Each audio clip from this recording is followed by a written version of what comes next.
Hey guys, Frank here, your virtual general aviation aviator, and today I am in the Thunder Beaver, the DHC-2 Beaver.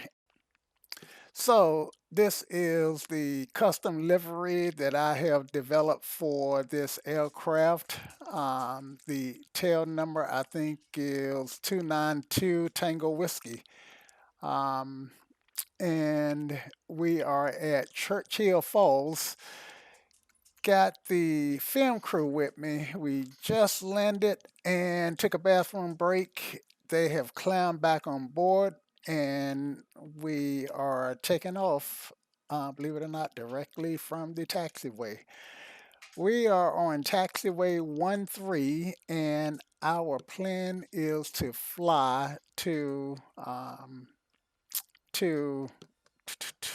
Goose Bay, which is Charlie Yankee Yankee Romeo, is the I core code. So, without further ado, let's get started. Now, I am going to do a cold and dark start. So the first thing I do is turn my fuel on. Let me go ahead and make sure I've got these guys on board. Let's see, I think I got three guys on board, and this, uh, let's I can get there faster. The guy in the seat behind me was 225, and the guy here, who I liken to having fast metabolism, is only 150. Um, One of those people who eat like a horse and just naturally small. Okay, let's go ahead and put some camera gear on here. We had some gear in the seats here, and some in this very back seat. So um, that's 4851 pounds, basically a gear. I guess I was adding gear here too, also a few pounds there. All right, so and I'm gonna save this configuration just in case it get moved. Anyway, so so we are heavy.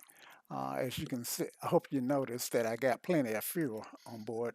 All right, so let's wobble this guy up here. Let me move this so you can see what I'm doing. And I always go through this in case I have anybody new to the channel. Okay, so this is my fuel, and this aircraft does not have a fuel pump, so I have to pump it up manually. I pressurize the line, and I want to keep it in the green. If I over pressurize it, I run the risk of blowing the seals out and causing the fuel leak. All right, and the next thing I have to do is prime the engine. Get get the gas flowing through it, or get it primed. Actually, I can adjust my sound. I'm used to hearing sound, and when I don't hear that primer, that's when I realize that the sound need adjusting. All right, so let's do it again, and I hope you guys can hear that. Let me turn my volume up. All right, so let's try it again. All right, I can hear it now. I'm listening through my speakers rather than my headset. And what I want to do is get the prime in this green here. And this guy right here, I got it up temporarily. But when I turn the mags on and start firing my engine, then you should see the firing order. And I think it's such a cool animation that every time I start this engine, I tend to play it, just get a kick out of it. So I think I've got it primed far enough now. And let me make sure that this guy is locked. There we go. All right. And Let's go mixture 4, and let me make sure my master volume is turned up. Okay. Let's see, livery general. I think everything else is the way I want it. I will get rid of this as soon as I crank the start the aircraft. All right, so my pressure probably went back down by now. I see my prime is still holding. So let me wobble this back up. And the reason I use the verb wobble is because this guy is called the wobbler. All right, so fuel line is pressurized and brake is set. Fuel valve is open, mixture is full rich, and let's clear our prop, make sure nobody's out there, and prop clear, and beacon light, let's get that on. Okay, beacon light is on, and master is on. All right, I think we're ready to start cranking this guy. All right, so mags are on both. Crack this guy here.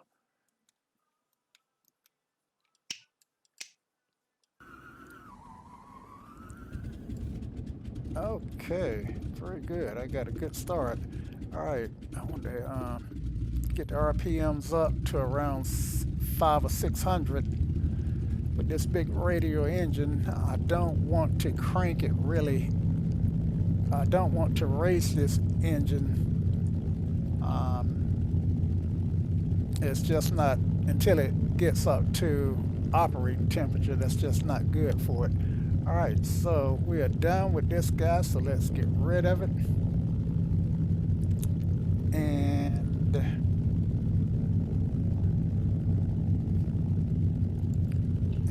yeah, so okay. So let's go ahead and turn our alternator on. Let's go over here and come down here so you guys can see. All right, alternator comes on, and let's go ahead and turn on our master avionics.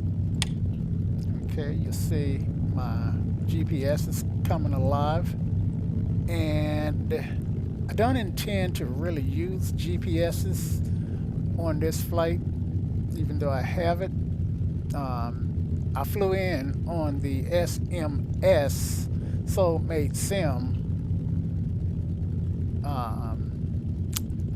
Beaver, and the radio stack is as basic as it can get. And because I didn't have GPS, I missed the turn at the fork of the river and wound up at Churchill Falls, when my original destination was Goose Bay Airport, and this crew is need to get to Goose Bay ASAP. Maybe they can still connect with David A, who's an outdoorsman who's canoeing in, because, well, who's canoeing in from various places. But he's canoeing in to Otter Goose Creek, and the film crew job is to document this, because they are part of a documentary series team who document people doing outdoors adventures, especially during the wintertime in the Canadian north, where it's really can be life-threatening cold. And so David A keeps camping gear on his canoe, and he canoe the backwaters. He'll stop, camp, and just spend weeks and months out there. In fact, in the David A is actually a fictitious character, but there is a gentleman who do something similar in real life. And just in case you are interested, I'm going to drop a link in the notes below. If you're interested in checking out his channel, just click show more, and the notes to this show will come up with the links in them. All right, so let's go ahead and drop some flaps in for takeoff. And what I'm kind of sitting here doing a lot of talking, but there's a method to my madness, guys. What I'm really trying to do is get my temperatures up. Now I need my cylinder head temperature to be at least 100 degrees Celsius. So it's coming up, but I need it to get right here on this red tick. My engine operating temperature has come up into the green. The ore is will come up when I apply throttle. In fact, I think I'm warm enough now to actually give it a little bit more throttle. And let me turn down the engine a little bit. In fact, let me just go ahead and put my headset on, and that will mute some of this engine noise that you guys may have been hearing. All right, and I do know that the frequency for the ADF is 257, and let's just confirm that. So the code is, the frequency is 257. The code is Yankee Romeo, and it's referred to as Goose. Okay, and it does have the what do you call it? The Morse code to confirm that you got the right one. It would go do do do do do do do. So that's my attempt at manual Morse code. And as you can see, it looked like it's probably about a mile from the field. All right, a mile northeast from the field. Okay, so let's get the aircraft back up, and now let's see, operate. Yep. So we are good to take off now. Our cylinder head temperature is at operating. Okay. So I think we've got this guy configured to take off. Let's do some lights here. So our landing lights can come on, as well as our strobes, and it's a beautiful day, so I don't think we need navs. All right, field elevation for this airport is, well, I got an AWAS. Let's see if the AWAS is available, which is 11895.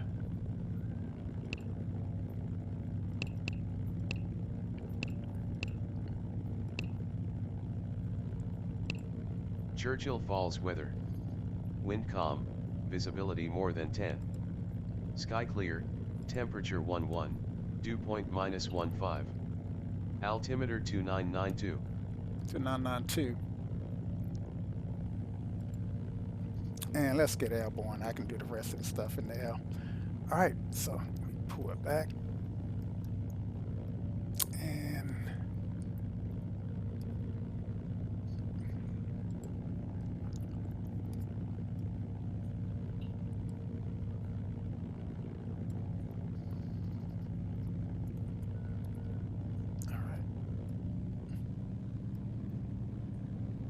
Take the brake, release the brake.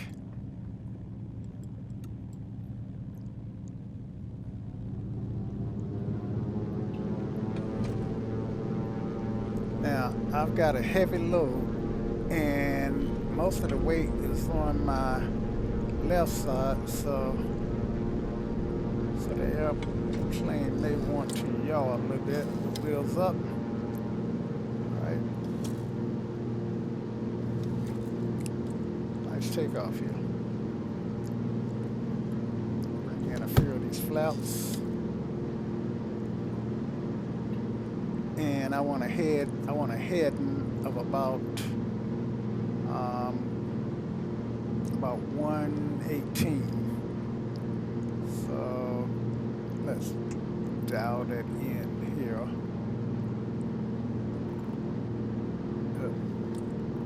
It's wrong.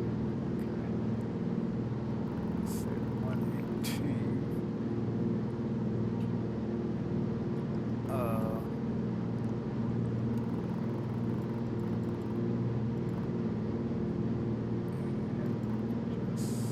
I do have an autopilot on here that I am going to use a little bit.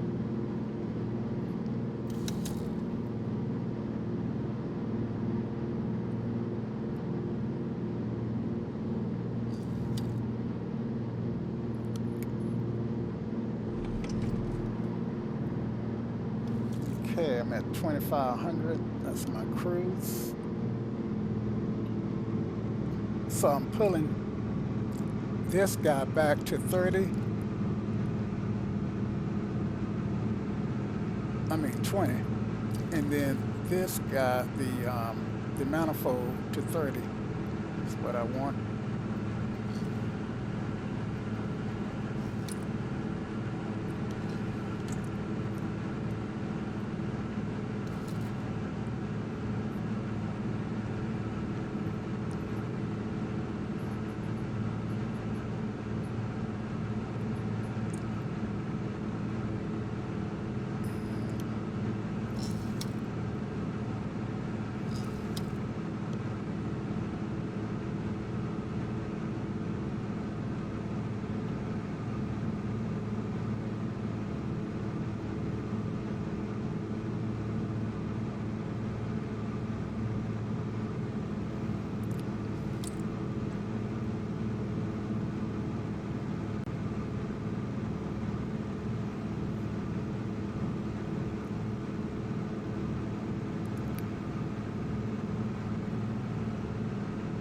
Try to get back down to 25 and hold my course.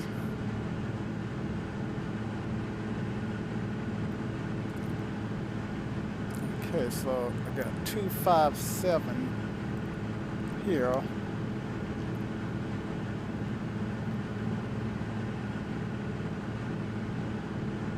And I may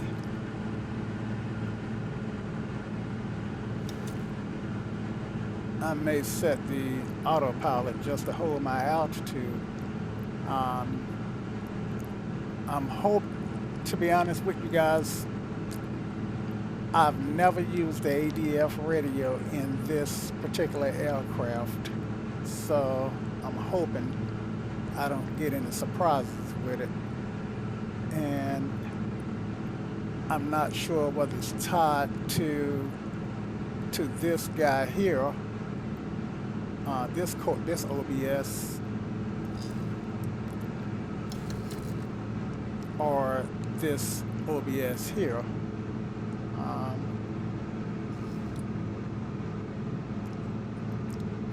So some of this may be trial and error on my behalf.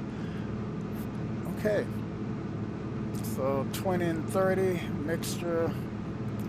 Doesn't really need leaning at this altitude, but I'm gonna lean it just a touch.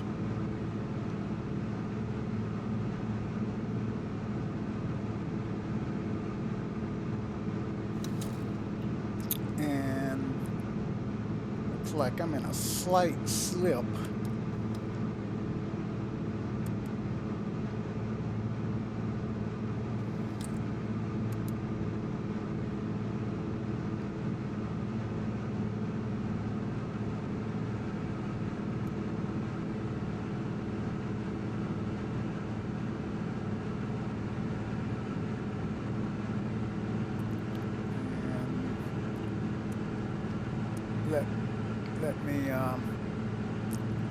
fly the plane, right? Aviate, navigate, and communicate in that order.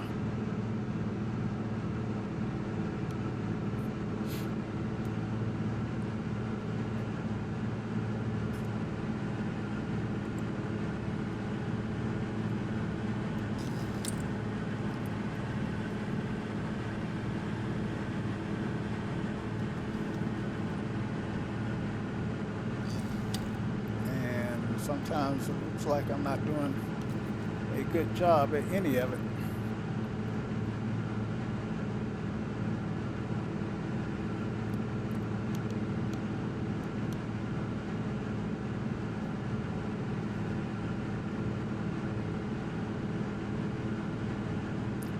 So for VFR aviation, what I tend to want to do is pick a spot out on the horizon and fly to it. Okay, so there's a spot right here. I'm gonna fly to that, and that way I don't have to keep looking down at my instrument at my heading indicator to make sure I'm going in the right direction. What I am concerned about is my horizontal trims. So that's what I'm hoping to get straightened out here.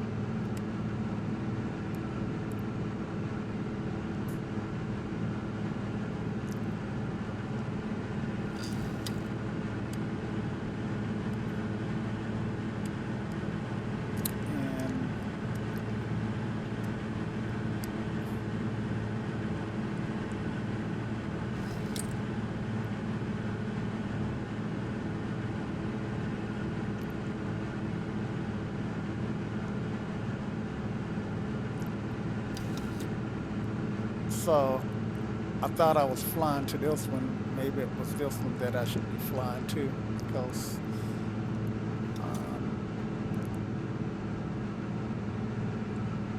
do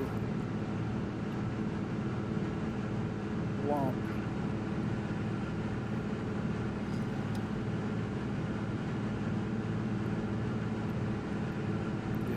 okay, so now I'm going to transition and fly to this dark spot, look like a hill, and also try to get back up to altitude. And I guess I pretty much have straightened out the horizontal hill. My feet are not on the rudder pedals, and I'm dancing with them a little bit, see if adding a little rudder manually did anything, but I guess I'm good. All right, and let me turn the yoke on.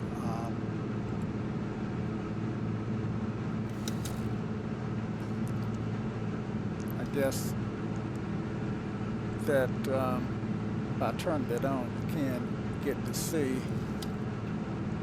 me making adjustments somewhat. I know it's really hard to see the pitch adjustments that I'm making.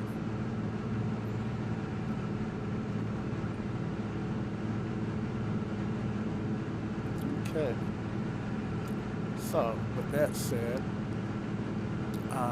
what I want to do now is see if I can't get this DME to work. So since I do have autopilot, I am going to make use of it. So I'm going to turn my autopilot on.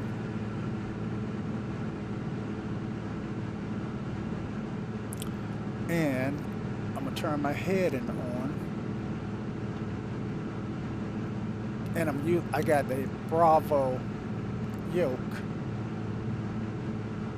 so I'm able to use that. Now I'm also engage my my altitude. So I fly this head and hold this altitude, and I don't have to make these micro adjustments. The aircraft will do it itself. All right. Now, I'm just curious. I wonder if in real life, does the aircraft, when the autopilot is flying it, can you see it making adjustments on the yoke, or whether that's happening and the yoke is stationary?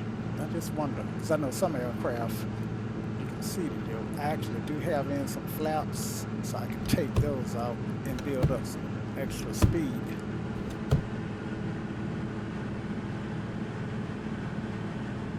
And should see my trim working really hard.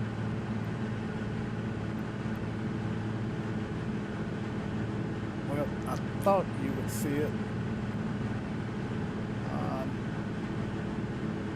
I guess it got it trimmed back to 25 before I could get it tuned in. But I did check. The trim does turn when it's being adjusted by the autopilot. Okay. Now, let's get over here. All right. And let's turn on the tone. Let's turn the ADF on. And let's put it on test. I would imagine for the test, I should hear a tone. Not sure about that.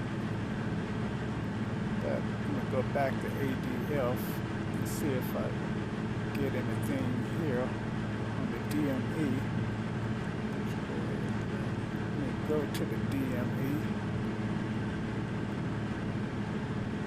Make sure that's turned on. So that needs to go here. And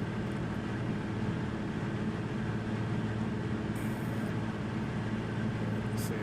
Okay, come alive, y'all. I don't know what the writing says about that. So this says knots, I guess. Minimums off. Okay, not sure. And okay, this is the dimmer. Dim it. Okay. And again, I don't normally fly with the DME. Let's run the test. Hit the test button. Or the ADF, and for distance I usually use the GPS. Okay, now I'm thinking that these guys are tied together. Let's see, so I do know the frequency. I tell you what, the frequency for Churchill I do know is 233, so let's dial that in. And flip it over, because I should be close enough to Churchill to see something change, right? Alright, I got it on test maybe, so let's counter off, antenna, ADF. Okay, so I got it in ADF mode. I can see the little tick there. And the tone is on, and right now I got it tuned 233. That should be Churchill, and I should be close enough to Churchill to pick up the signal.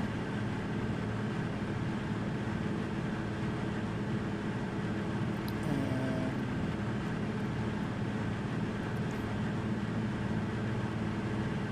okay, so somewhere along the line, I bet it's. Let's go to utilities here. Let's pop this out. It's not popping up. Pop it out here. Call that thing. That's the GTN.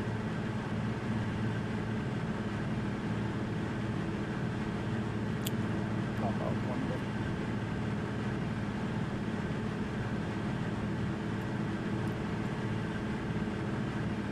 That didn't pop it out either.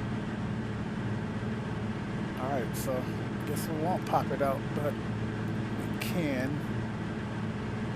do this. Apologies on these buttons, guys. Alright, so we can do this. Go to it like this. Alright. That was utility system. Systems that was set up.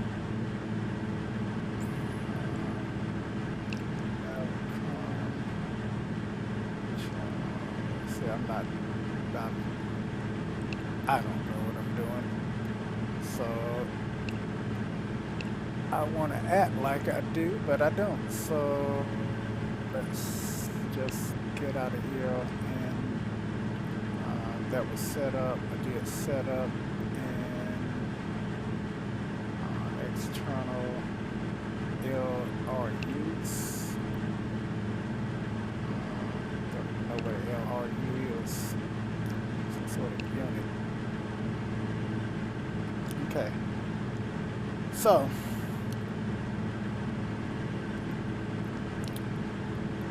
if I can't get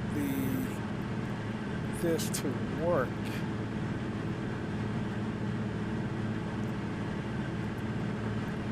then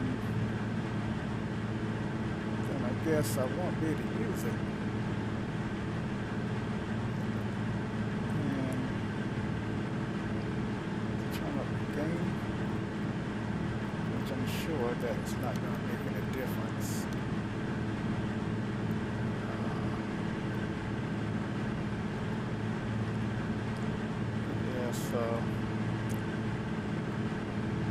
So maybe there's something somewhere that says use the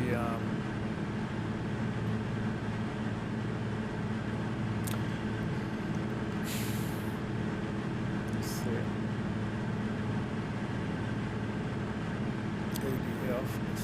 Okay, maybe that's what we needed, right?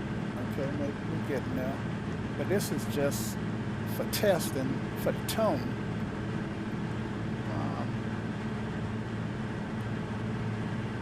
For that Morse code.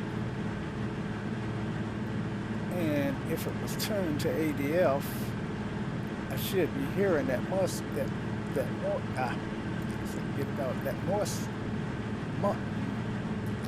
that code.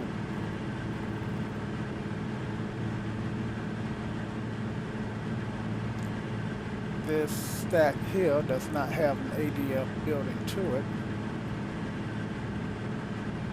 And so I got, yeah. So, not sure how to get the ADF to work. Let's make this 257 again.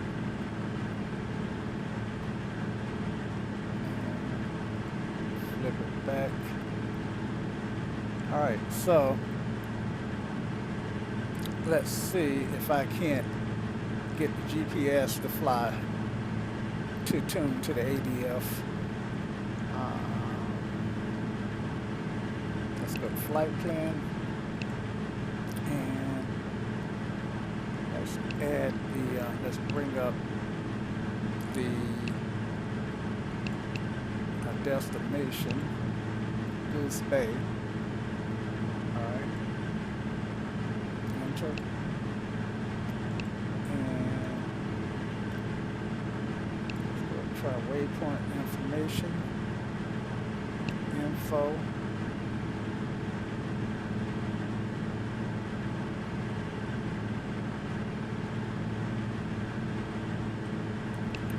frequencies.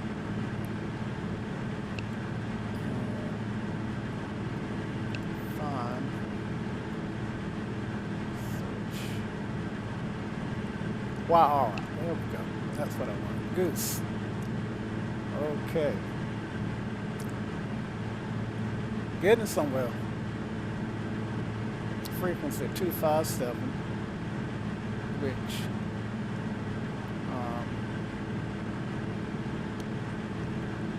yeah, that's point zero. I'm sure that ain't why I'm not getting anything, but anyway,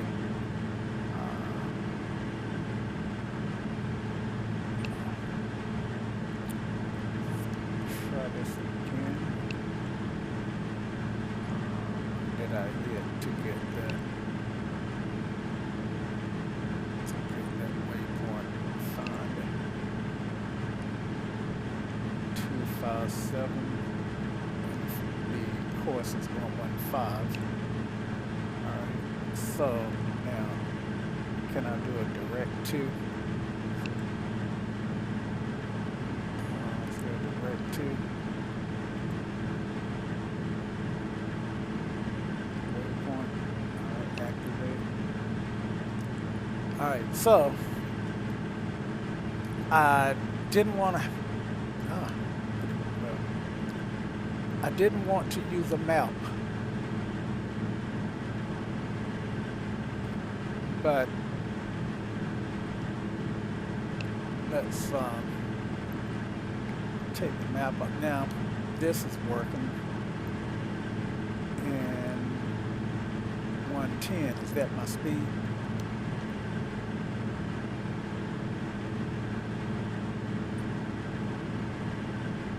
Yep.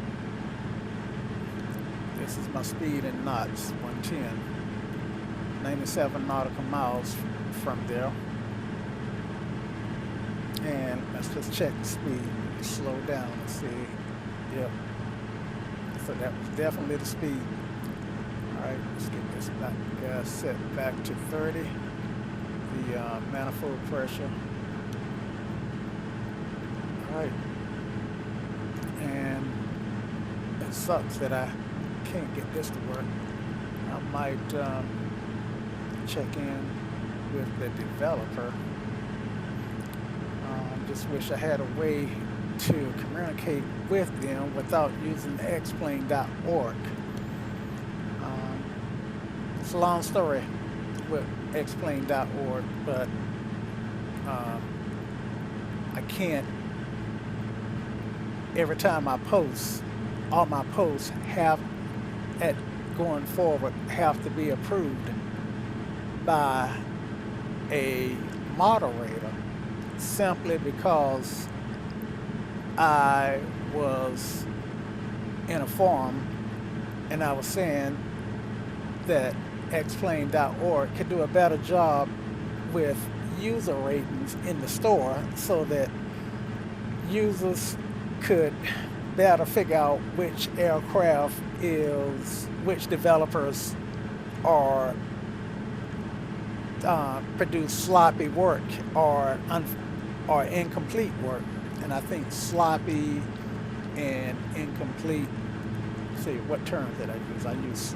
I know I used the word sloppy and unfinished, or partially finished, or something like that. But suffice it to say that I have bought aircraft from explain.org from developers who never really finished developing the aircraft, and I don't mind naming names.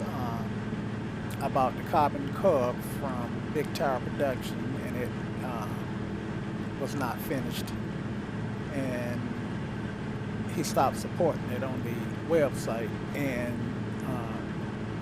I bought the Citation Mustang, and it just had some bugs in it that the community kept asking the developer, Aura WD, I think that was Rob Wilson Designs, to smash those bugs, and he mentioned that he had been sick, ill sick, or was sick, and therefore he just stopped supporting the aircraft. Which, in his case, you know, if he's sick, I can understand that, but it would, you know, it would be nice if he could just say, hey guys, you know, I can no longer support this. I'm sick, and you know, if you guys want to step in and make tweets, then by all means go for it. But nobody can really offer any real tweets well, I ain't gonna say can. People don't want to offer any real tweets without without his permission for fear of a copyright infringement. But fortunately, there are some guys who have made some tweets to the Carbon Cub, and a lot of their tweets have fixed some of the stuff that was wrong with the plane. And as far as I know, the developer never complained about the tweets that they were making.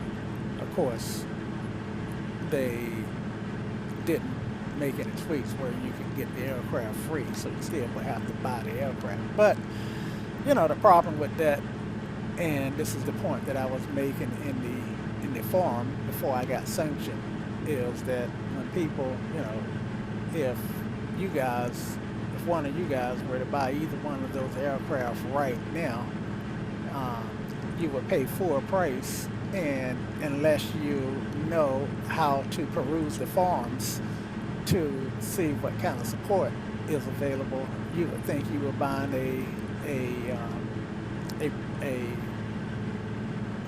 a supported product. And again, I think explain.org can do a better job of supporting that story. In fact, don't be surprised. This is the last thing I'm going to say about it in this video. But don't be surprised if I don't do a talking head video on that very subject,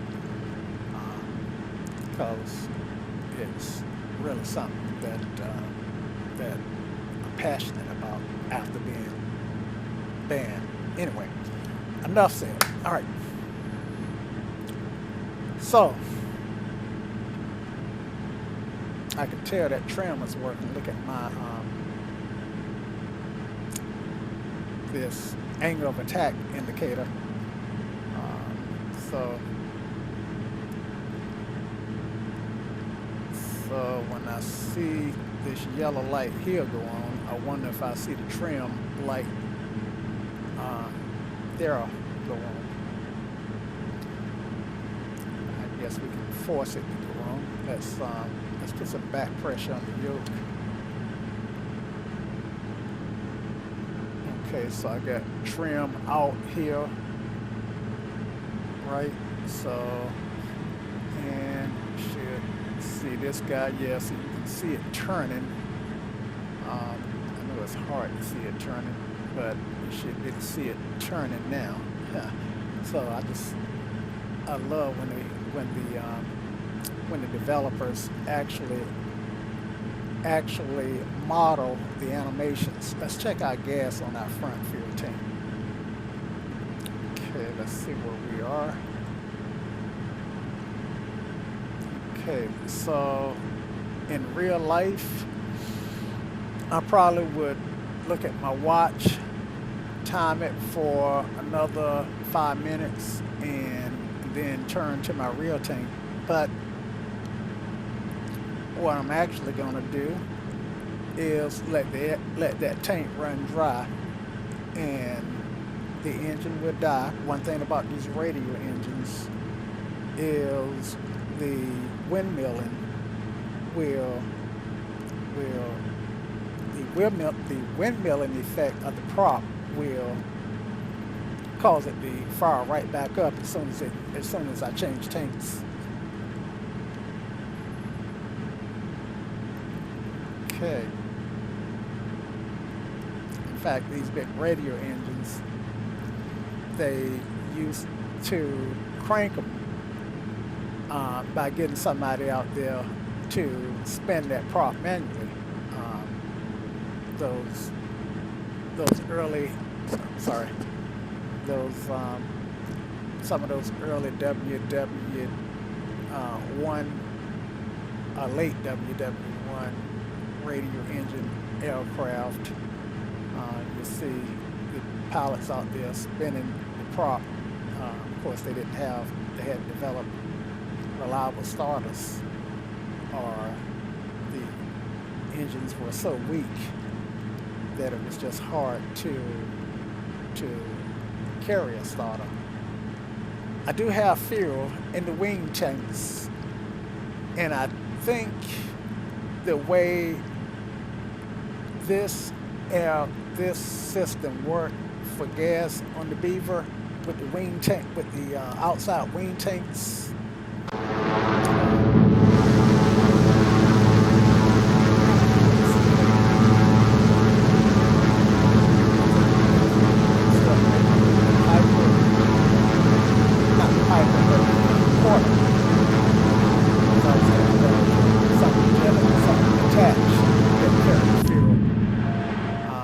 But I do have fuel in the outside wing tanks that I can turn on. But I think the way it works is that fuel, I have to use the fuel I can't use the fuel in the outside tanks until I've depleted the fuel in the main wing tanks. I'm not sure how to get the fuel from the belly. You saw me move this lever here, and I'm not sure what this lever does, to be honest with you. I really am not. I moved it thinking maybe it will lock the tail wheel, but I'm not even sure that the Beaver has a tail wheel lock. So, live and learn. I'm still flying the heading. At least I thought I was flying the heading. Let's see something. Oh yeah, I think when I did that outside view, I may have turned the autopilot off, and I did. There's no autopilot here, so let's get that turned back on. Let's get the head turned back on, and let's reset the altitude, and get back on course here. Okay, and that reminds me, I should be able to fly the ADF course at this point. Let's see, but that's not lining up. That's not lining up, because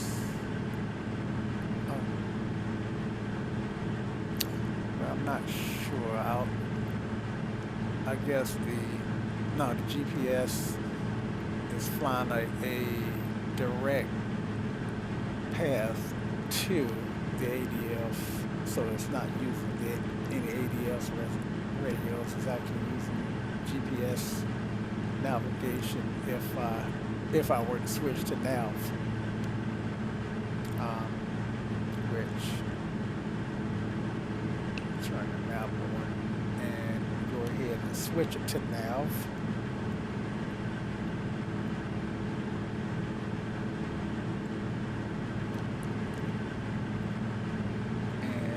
Should track that magenta line.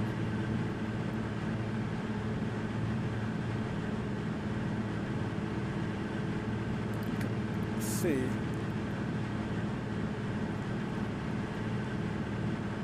that is flying toward it. I'm trying to pop this guy out. I see when I pop it, it shows up in the upper corner and then it goes away. Not sure what's going on with it.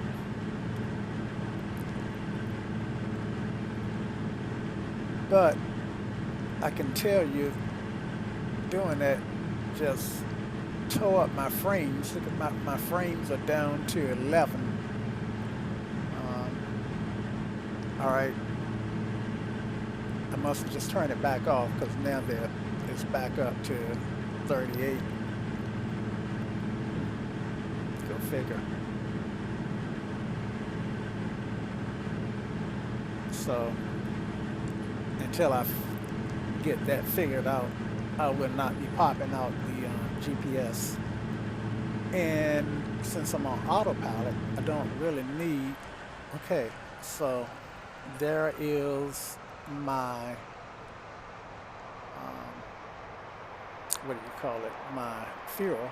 So let's just change tanks, and with that prop windmilling, it should come right back alive, even though the prop stopped.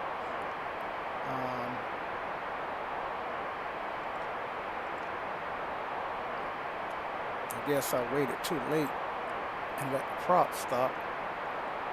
So let's just get the starter. But I promise you, if I had got to it before the prop stopped, it would have been fine. All right, autopilot re-engaged. And I guess it was stalling because the autopilot automatically disengaged. Let's get some speed up. Okay, autopilot re-engage.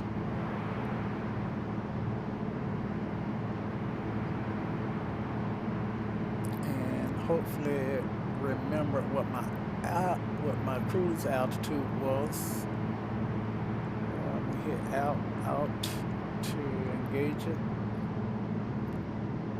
I don't think it remembered, but I set it manually.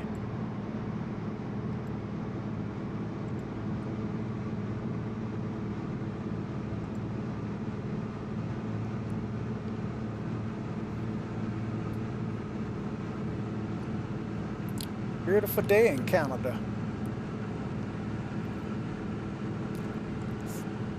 All right, I should turn. I see some clouds. Let me go ahead and get my pitot heat turned on.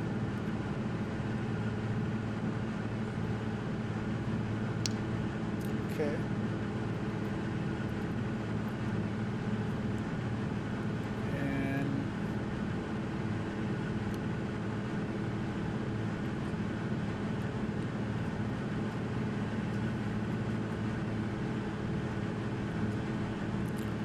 And let me go ahead and re-on the nav.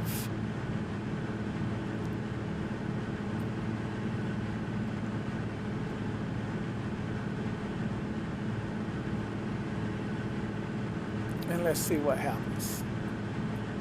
Let's see what our DME is. 70 miles, well, 69.5.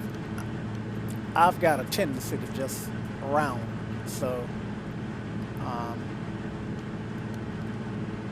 something is funny because I can look at 69.5 automatically. I know that's 70 rounded, you know, basic. But somebody say left, right, I literally have to work out which is my right side versus my left side. I don't get it, but it is what it is, right? Okay, so I'm on that rear tank. And I have noticed that I burn fuel a lot faster in the Fronda version of the Beaver than I do the SMS version of the Beaver. I really haven't done a head-to-head comparison, but based on how quickly I tend to run out of gas, it looks like that when I'm flying the from the version, based on how quickly I can burn up the gas in that front tank, it just feels like I'm burning gas faster. If you guys have experienced, if you guys who own both versions experience the same thing, let me know in the comments. Okay, so there are two games that you guys can play when your friends come over, when you're watching my videos.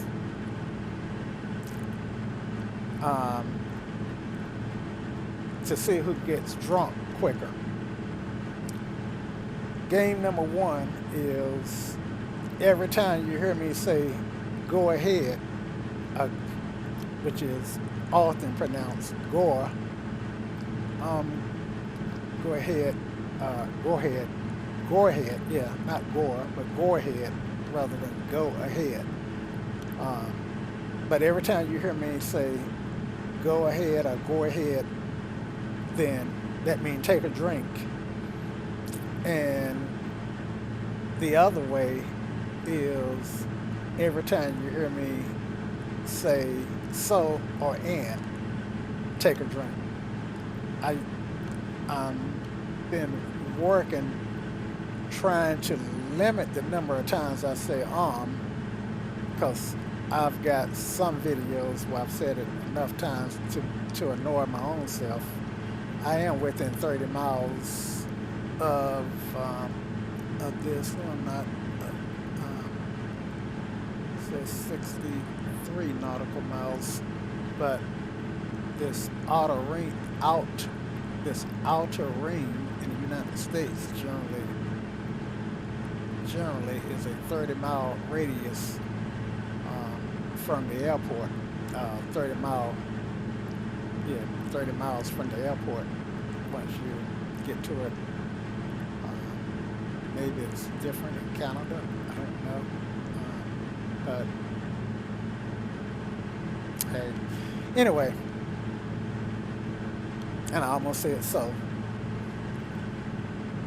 But I definitely say go ahead a lot, and especially when I'm actually performing things and telling you guys what I'm gonna do. If I want to change fuel tanks, I'm gonna go ahead and change to my center tank. Go ahead and pull the prop back, and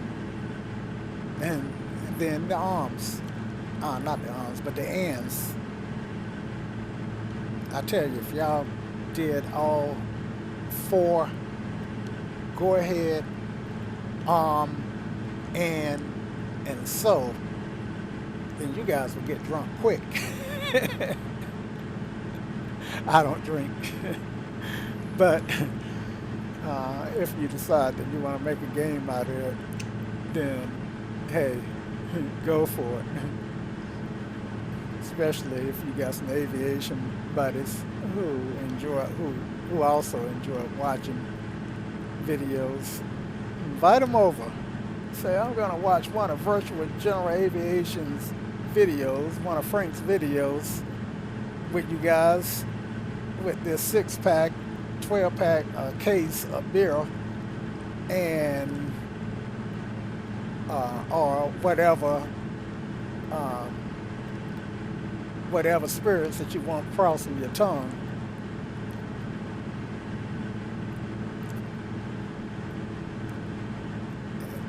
Make a game of it. Oh man, it's so hard not to say and. So I am gonna play a game right now, guys. I'm gonna see how long I can go without saying so, go ahead, and I am gonna stick with my ands. I gotta have at least one of them. And I do tend to need something to join my sentences.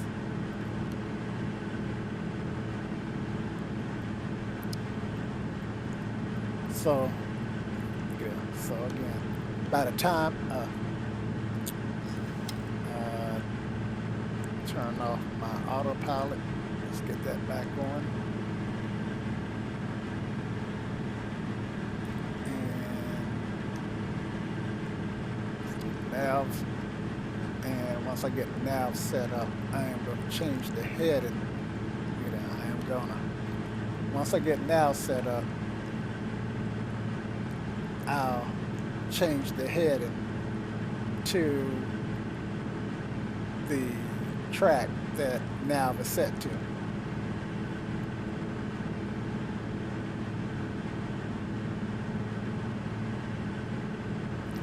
And this will probably be the only time that I try to limit my go aheads, arms, and souls because I know I'm not going to be any good at it in reality. I haven't given you guys an outside view this whole flight except for looking at the aircraft on the tarmac.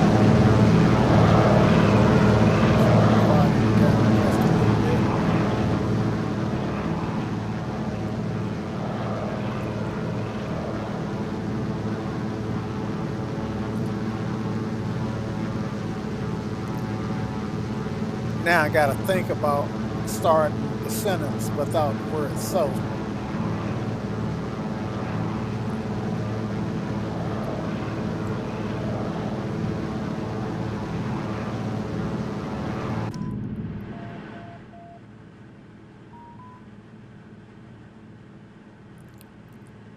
Without using the word so, it's tough starting a sentence.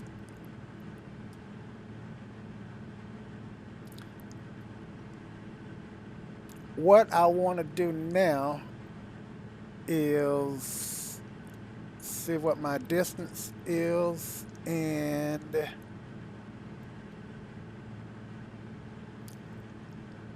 I got a message on the on this GPS. What is it? Arriving waypoint. Shouldn't be arriving to any waypoint.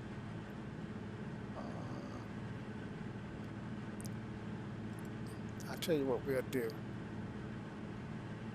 We will put Goose Creek in here.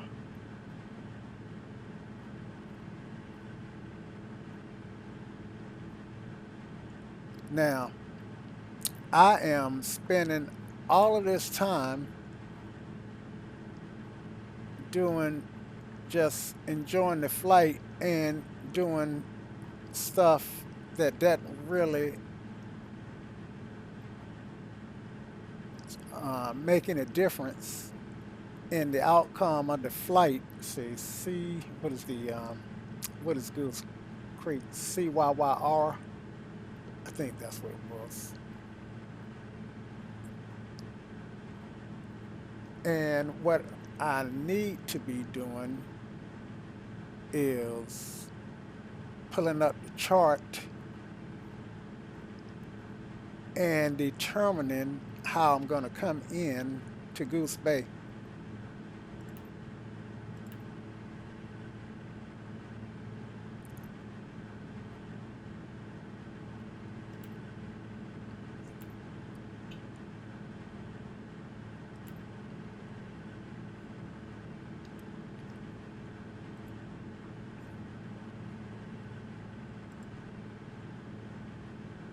Still got a arriving waypoint.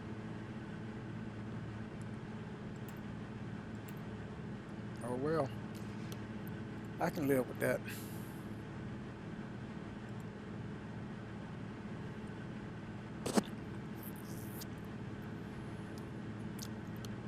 What I did do is I downloaded a towel for Goose Bay, a ortho towel. So at some point, our scenery should get a lot more realistic looking. Right now, take a drink. Right now, what you've got is default scenery.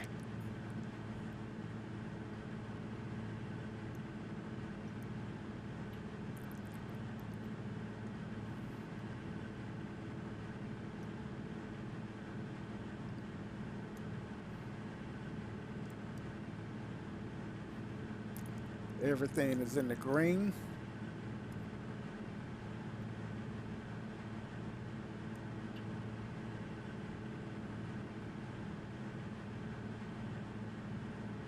I'm on that rear tank, and looks like I ought to have enough fuel to get to our destination without having to switch to the middle tank. But I will switch to the middle tank on landing because I want to land on the tank, on a tank, on the fullest tank.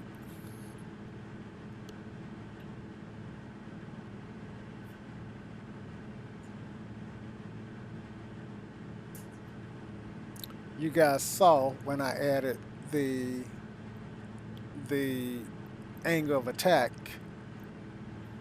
to the aircraft. I may pull off this. I may wind up pulling off this DME, not DME, this ADF radio if I can't get it to work, or it may be that I just can't get it to work while I've got the GTN installed. So I may do another panel, do some experimenting and do another panel, remove the GTN and see if I can't get the ADF to work. So it could be the GTN plug-in because it didn't actually come with the aircraft. That may be interfering with the ADF radio.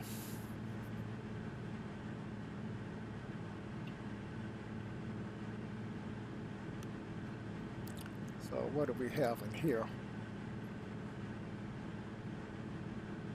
That little storage com compartment.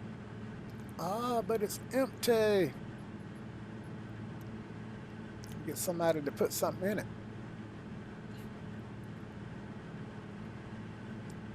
All right, let's get a view out of the window here.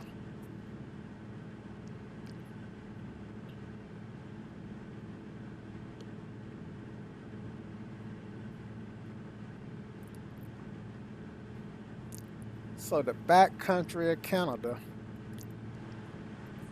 I honestly don't know if the country is really, I don't think the country is really this desolate in real life. Um, X-Plane does a great job with terrain, roads, and lakes. Trees, that's another story. If it, I've got I think I've got a plug-in that may be adding a few extra trees to my terrain. Surprised I haven't crossed into that tile yet. Um, I'm hoping that I have, but once I have crossed into that tile, then I may be able to see objects or rooftops covered with trees on top that would indicate where buildings would be in real life.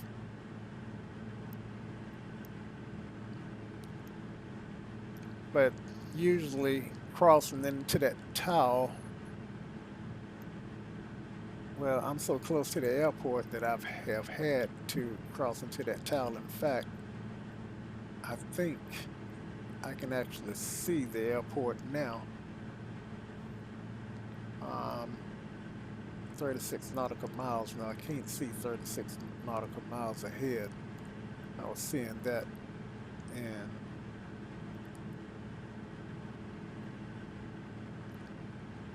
but in another flight that I didn't record, I actually flew.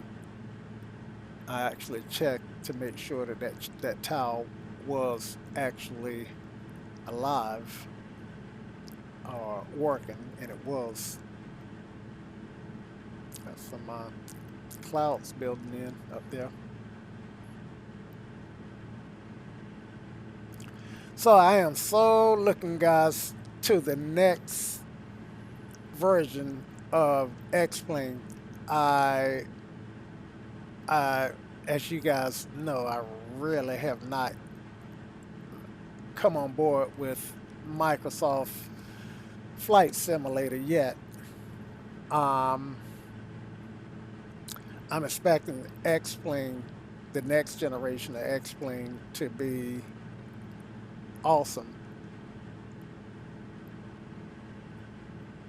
I don't expect it to be as visually compelling as Microsoft Flight Simulator, but stuff like clouds, and hopefully we will get some moving clouds. I don't know if you guys have noticed, but something that you don't see in X-Plane are moving clouds. They tend to always be stationary.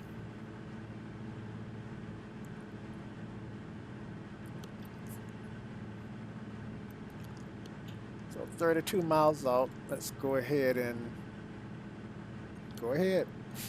Let's get our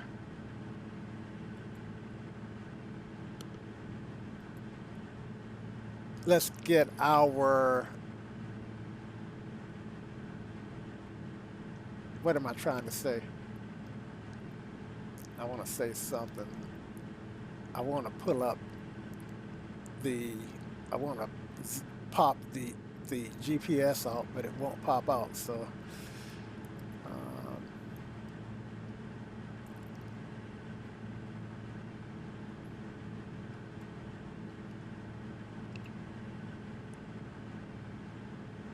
let's take a look at the airport information.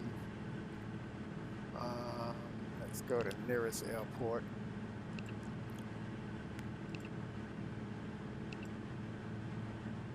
Let's get our ATOS.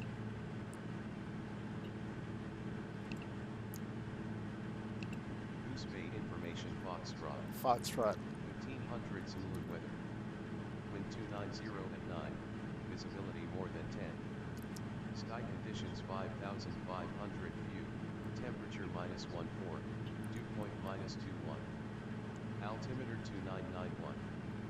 Arriving runway 26. Departing runway 26. Advise on initial contact you have Foxtrot.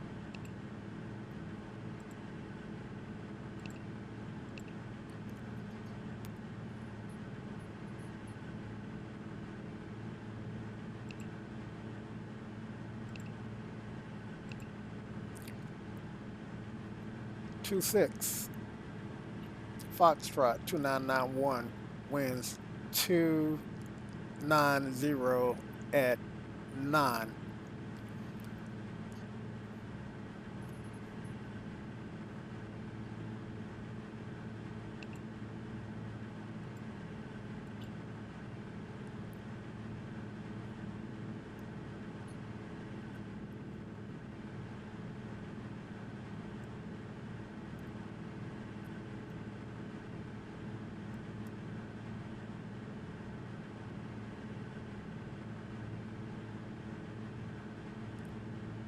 So so if we fly to the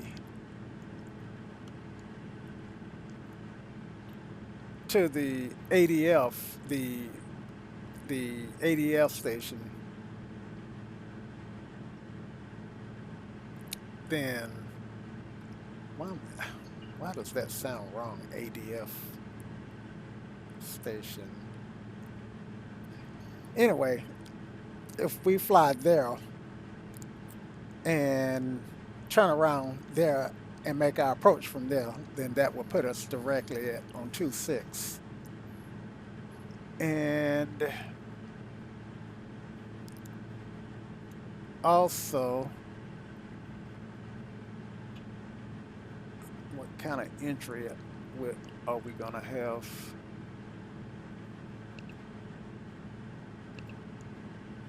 Let's go here.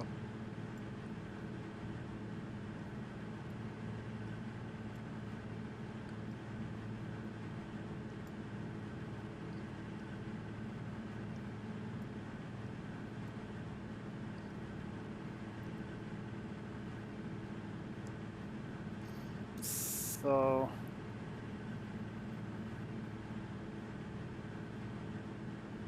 if tower gives us, well, what we actually would do is probably left traffic, right? So probably what we want to do is fly to this river, fly left downwind. No, you don't enter the pattern that way, not unless we fly.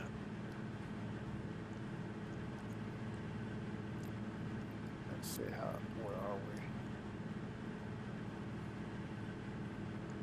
we? Okay, so if we fly to this river,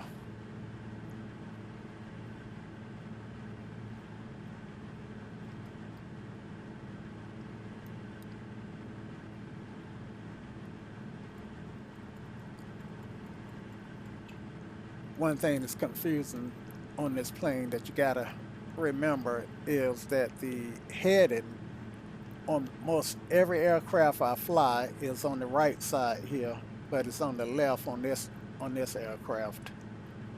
Um, at least with this instrument panel. Okay, so what I want to do for my approach is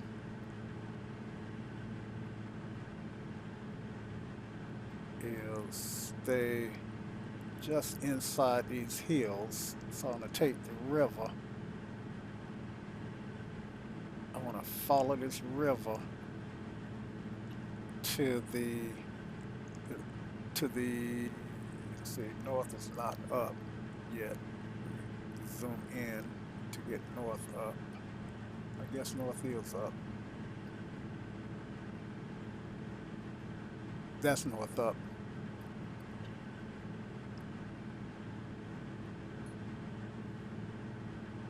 I should tell it to keep north up, but anyway. So I want to fly east.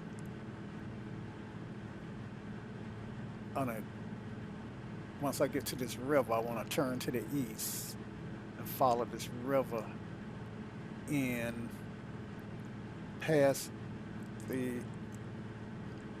let's see, if I stay on this side of the river, then when I get to this point, I come in on the 45, join the pattern, and just make a pattern entry for 26 on the left downwind.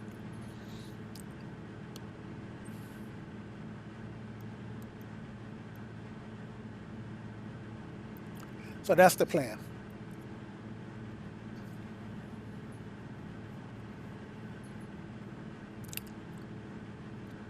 So I got the river in sight,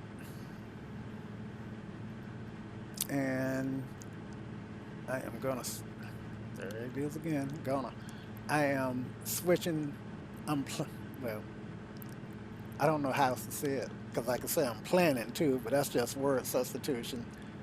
I do want to tell you what I'm planning to do.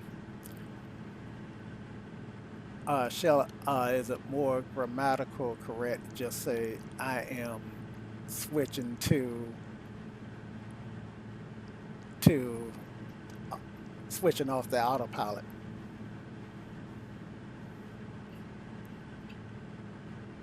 I mean, I could use some word substitution, just simply say I plan to switch off the autopilot, but I am going to switch off the autopilot. So, hey, take a drink.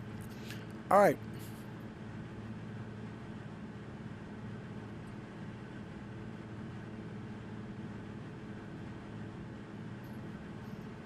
that's how am I looking on fuel?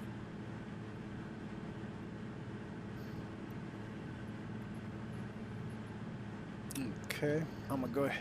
I'm gonna go ahead. I'm gonna go ahead. Yep, I said it. And switch to the center tank now for fear that I may forget to do so later.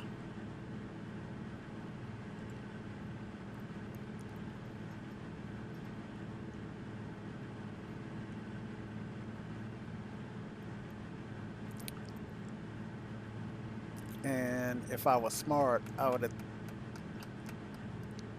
considered switching to the fuller tank when I made the glumps check. Um, and I'm probably close enough to go ahead and just run through glumps in my mind.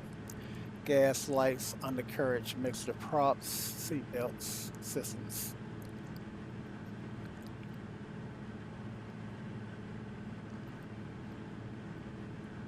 Now this is a carbureted aircraft, and I do have carb heat.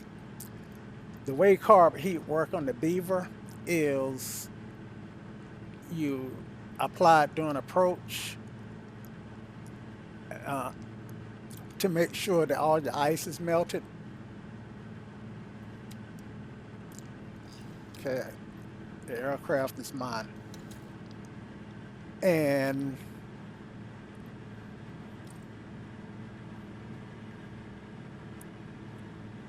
once you you turn it back off for landing, just in case you have to go around. I know some aircraft you can. Well, I don't know. I'm thinking of the Cessna, and I don't think it's a big it's a big deal on that Cessna to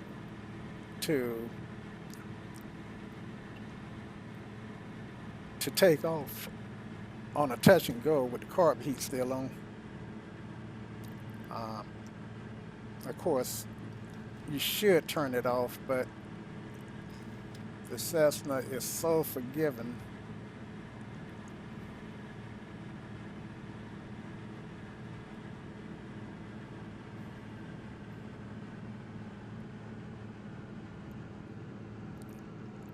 I actually wanted to see what was below me, and I lost most of my altitude, so I just climbed back up to 2.5.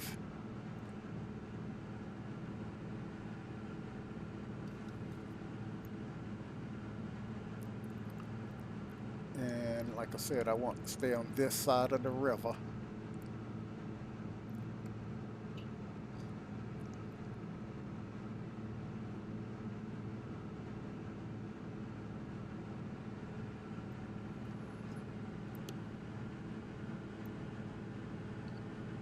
There are the hills that I saw on the map. And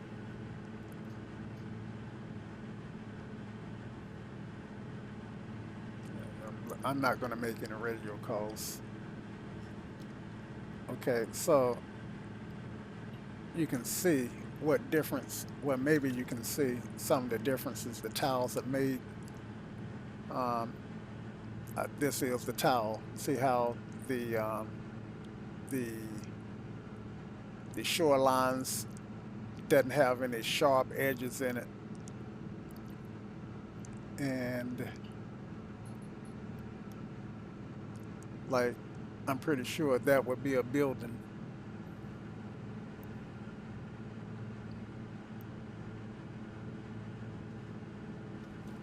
And of course, these are buildings here and cars that's just caught in the satellite image. I think there were some clouds that I saw, some low, like I think these were low clouds that were caught in the satellite image.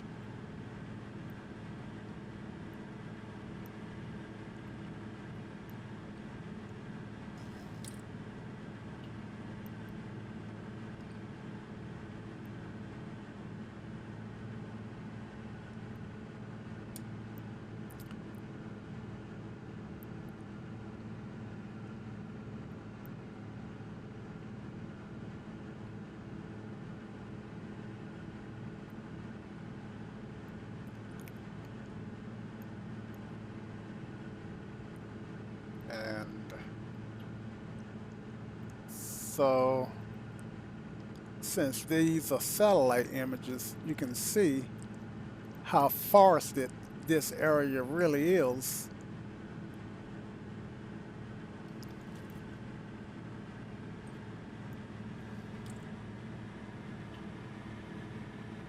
There's my airport up here, I think. I think that's, it could, I think it's, yeah, is that it? Yeah, that's it. I can, I can see the lights, the rabbit lights. All right, so airport elevation.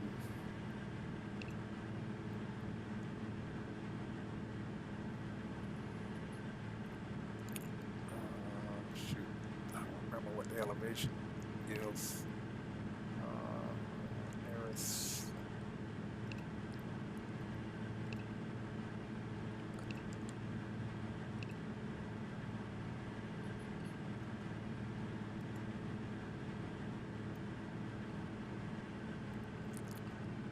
160 feet.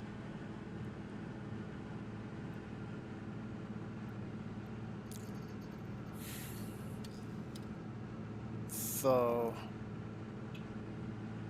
1,600 feet is a good pattern altitude. So let's get down the pattern. And this is that hill. This is where I said I was going to fly about right here, and then get to right here, and then I enter the pattern on the 45.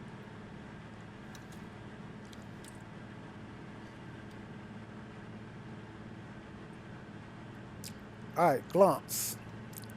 Gas, fullest tank check. Lights. So let's get our landing lights on. They're still on. Never turn them off.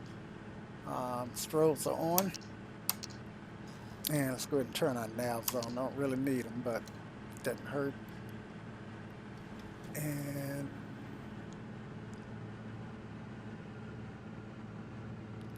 let's get back up to pattern. I think pattern was 1,600. No, not 1,600. 1,000. Actually, 1,100.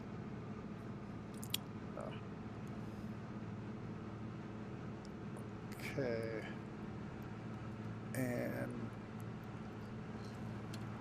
let's go ahead and make this turn to the airport.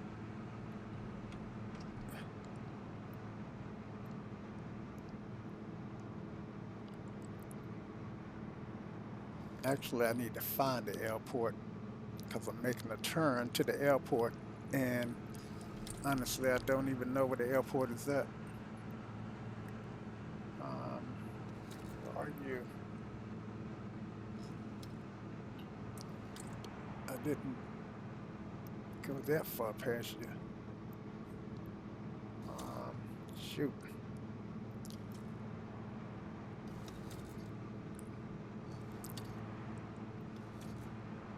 Find the airport.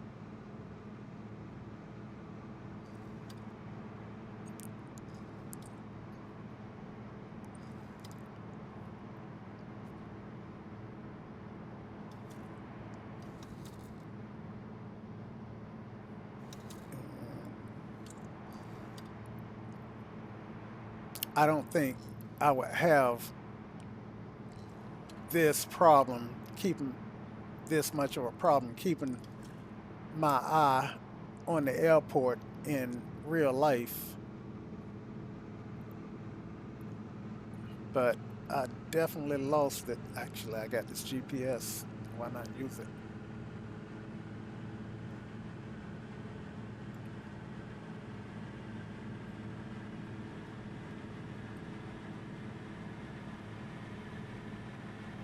Okay.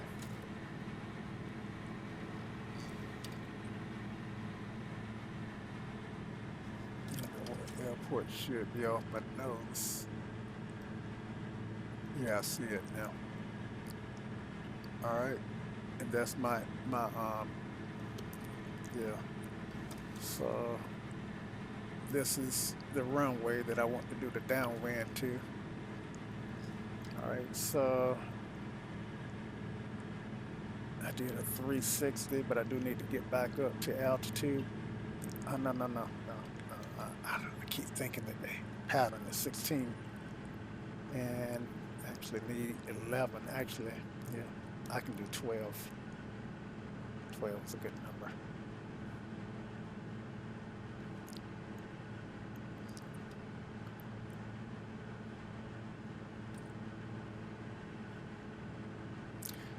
I could round the,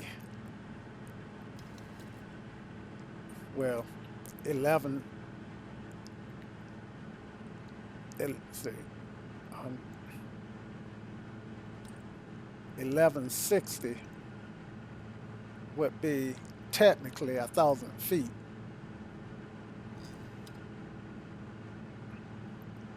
All right, so I'm on my downwind. All right, let's get this view back and get back on glumps. Gas, lights, undercarriage, mixture, prop,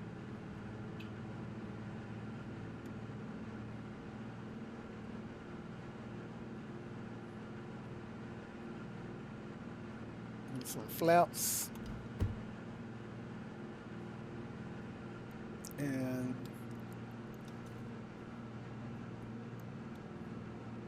we've entered our downwind leg. And I think I want about 80 on the approach.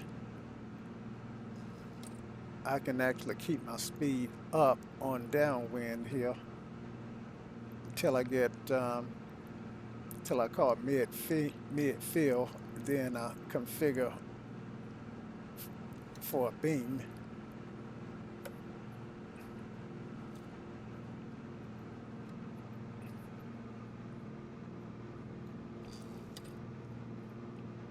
And let me turn my thing on so that my yoke on so that you can kind of follow what I'm doing here. There's my runway. I'm out far enough to do a decent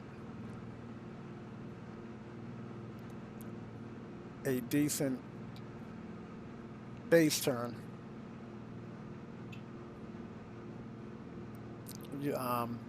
Usually I find myself so close that I wind up having to do a circling base turn, and I be so close in, I don't give myself an opportunity to look out the window.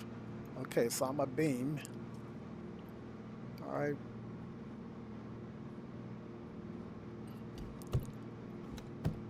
So a few more flaps in.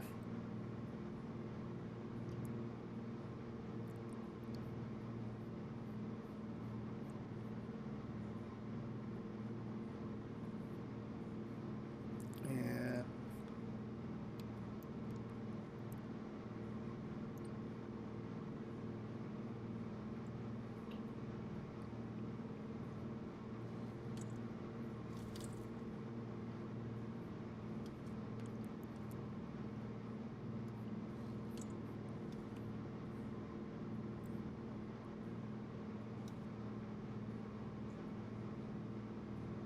might even see, if I were to look hard enough, I might even see the station for the ADF.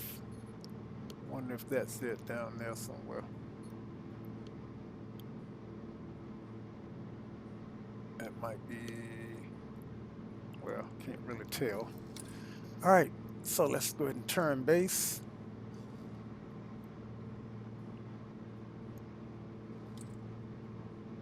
And runway is 26.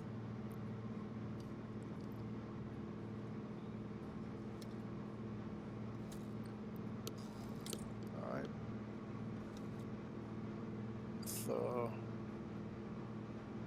I see the, okay.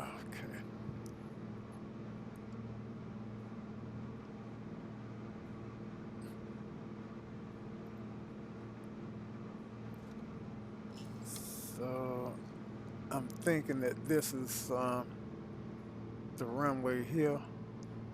Can't really see in the rabbit lights. But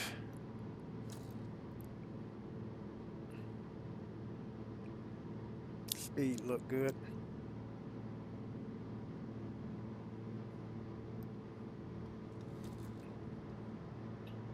Okay, I see the rabbit lights now.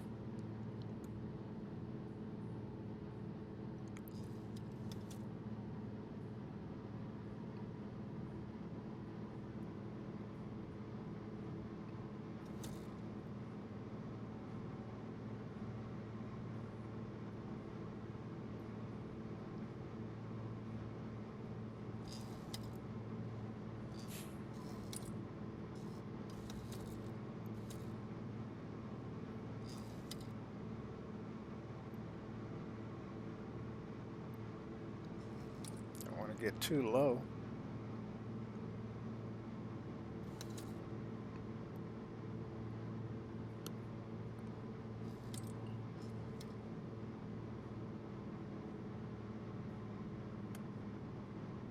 A little bit more flaps.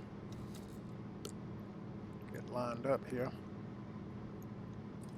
And I need to be able to see my vertical speed indicator here.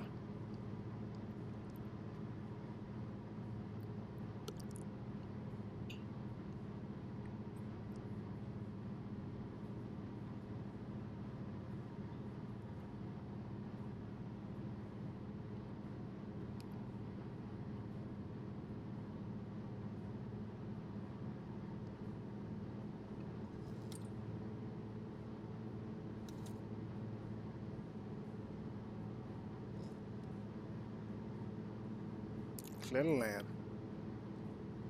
292 Tango Whiskey.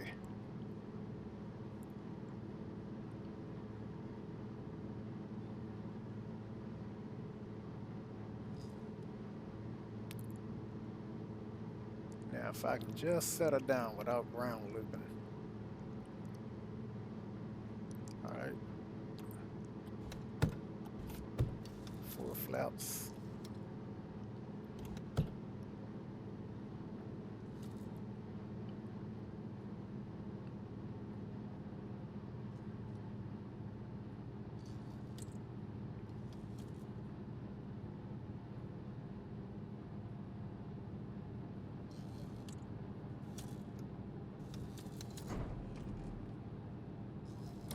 Didn't butter it.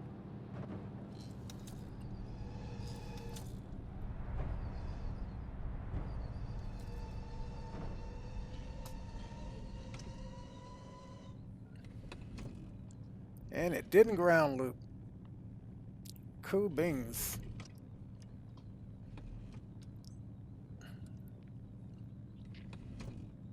You know, because I really concentrated on doing on nailing that approach that time. Oftentimes I come in too hot, and with these tail draggers, if you don't nail that approach, you will ground loop. And now, even in real life, pilots do this. They do. If you ever saw the movie Hunt for Red October, you have to do these crazy Ivans to see the runway.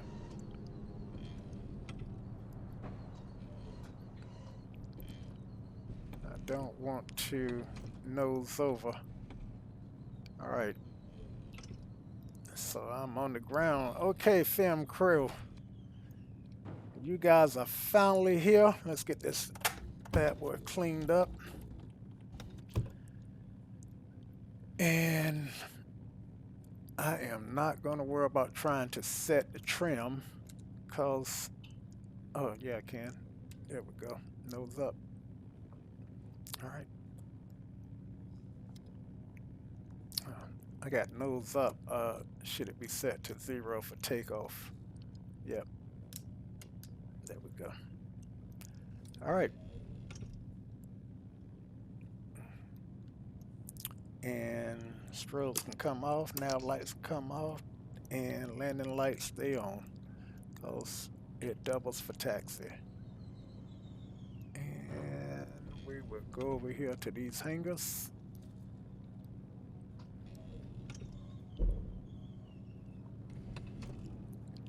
If you see me do this, it's oftentimes I be trying to get some wash behind that prop.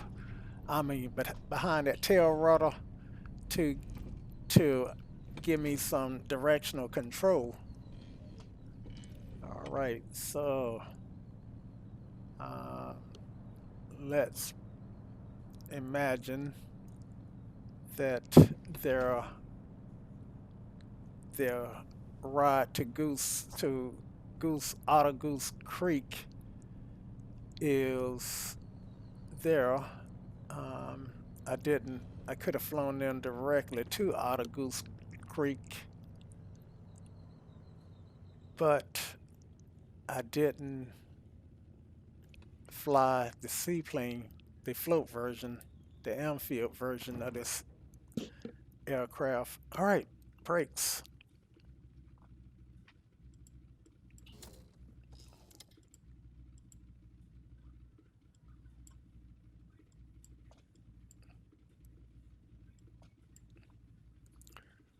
And you know what I didn't do? I didn't apply that carb heat.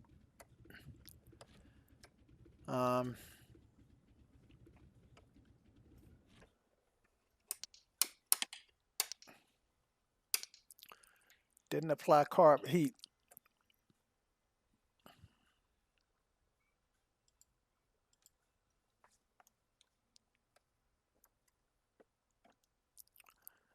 All right, so this flight is done.